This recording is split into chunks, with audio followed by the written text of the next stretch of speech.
وبرکاتہ۔ میرا نام محمد ساجد حسان ہے اور الحمدللہ میں مسجد سید عبدالملک نیر ریلوے اسٹیشن شاد نگر میں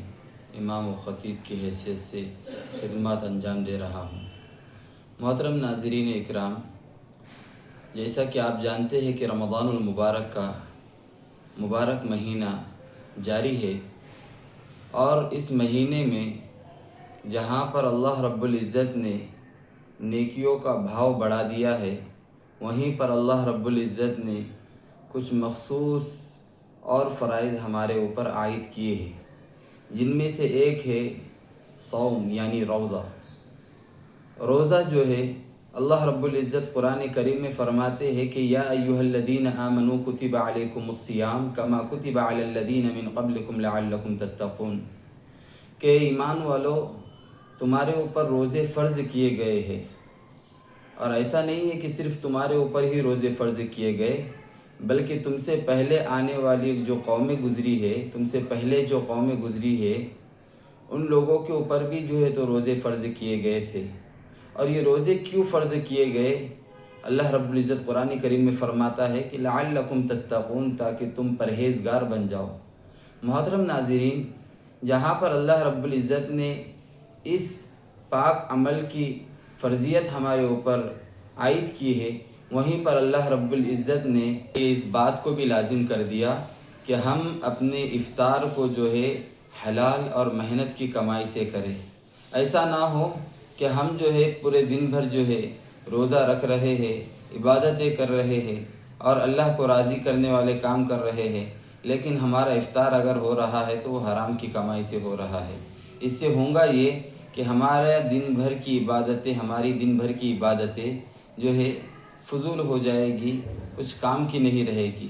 اس لیے جو ہے اس بات کے اوپر توجہ دینا بہت ضروری ہے کہ ہم افطار جو کر رہے ہیں کیا وہ حلال مال کا ہے بھی یا نہیں۔ عام طور پر جو ہے ہمارے بھائی جو ہے بہت ساری جگہوں پر جو ہے عام افطار پارٹی کا انتظام کیا جاتا ہے، لیکن وہاں پر جو ہے کون کس طرح کا پیسہ لگا کر افطار کرا رہا ہے ہم یہ سوچتے نہیں، دیکھتے نہیں، بلکہ یہاں پر ہمیں بہت زیادہ غور و فکر کرنے کی ضرورت ہے۔ بہت سارے ہمارے بھائی ایسے ہیں جن کا کاروبار سود کا رہتا ہے، سٹے کا رہتا ہے، مٹکے کا رہتا ہے، اسی طریقے سے مٹی کا کاروبار بزنس رہتا ہے، لیکن جو ہے وہ لوگوں کو جو ہے تو ایک محبت میں، ایک پیار میں جو ہے تو وہ افطار کراتے ہیں، لیکن ان کا یہ عمل کرنا بھی درست نہیں ہے۔ کیونکہ اگر آپ کو پتہ ہے کہ آپ کا مال اگر حرام کا مال ہے، آپ کی کمائی حرام کی کمائی ہے، تو اگر آپ اس کمائی سے اگر دوسروں کو افطار کرا رہے ہیں تو یاد رکھیے دوسروں کا روزہ تو خراب ہوگا، لیکن تمام کے تمام لوگوں کے گناہوں کا وبال بھی آپ کے اوپر آئے گا۔ لہٰذا حرام مال کے کمائی سے افطار کرانا بھی درست نہیں ہے، اور افطار کرنے والے اس بات کی جو ہے تو تحقیق کر لیا کرے، آیا ہم جو ہے جو افطار کر رہے ہیں، یہ جو کروانے والا افطار ہے یہ کیسا شخص ہے،